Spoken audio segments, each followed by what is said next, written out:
Welcome to the next episode of Infinity Dollar Bill. This is at the capital of the Confederacy, which was only controlled by one president, Jefferson Davis. I consider him to be a patriot because he was fighting a larger collective and his smaller collective asked him to lead them. Hello friends, it is John A. again for another video with Infinity Dollar Bill. Today we are at the President of the Confederacy's house.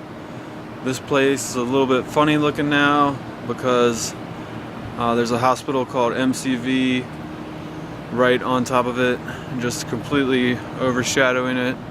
Right now, the sun doesn't even get onto it because it's just completely surrounded by skyscrapers.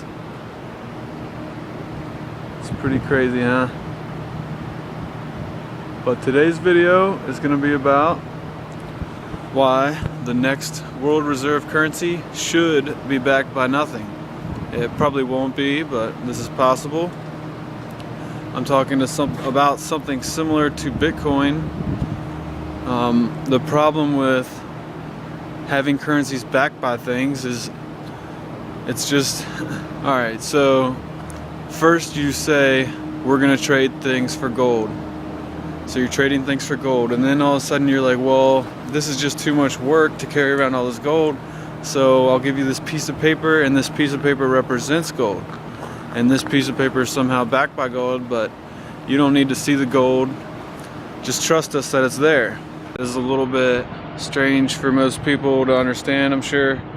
And I kind of just came to this conclusion myself pretty recently. But if we're talking about a world reserve currency, then we're talking about a currency which needs to be used to exchange goods across the entire world, clearly. So, do you think people are actually going to trade gold back and forth all the time?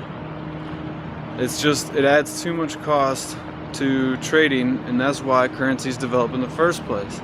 So, we start off and we're just trading gold around, and then we decide, oh well, we'll make this paper and we'll say that it represents gold even though it's just a piece of paper. So the problem is when you back a currency by something, you start off with a preconceived notion that that currency is backed by something, and you can prove that it's backed by this, and it's going to stay backed by it, and all these different things that throughout all of time have never proven true.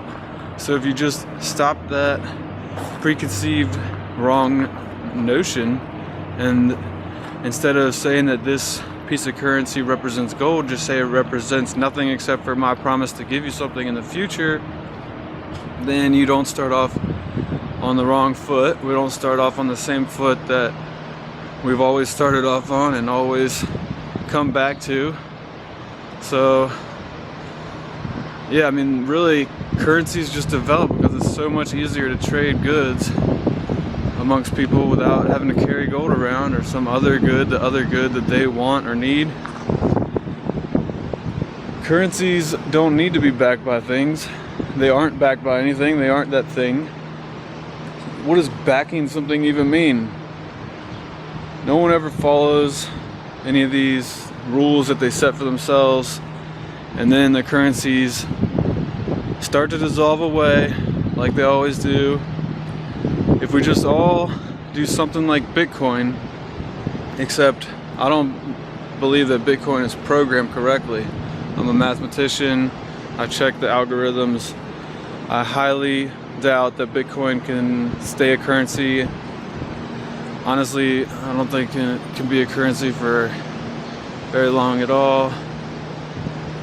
But yeah, we're out here, House of the Confederacy, checking it out, guys. The gold standard is equivalent to insanity. We have, as a human race, gone through the gold standard so many times, none of us would be able to count that. So anyone promoting the gold standard really is out of their mind. And we just need anything besides the gold standard. It hasn't worked and it's not going to work. However, the basic premise behind Bitcoin could work. Bitcoin is not backed by anything, similar to the dollar, which is not backed by anything, but Bitcoin has a fixed amount and the dollar does not. So by technical standards, Bitcoin is already better than the dollar. Also, to the gold bugs out there, it is important to realize that the times of today are very different from every other inflation scenario that's happened in the past.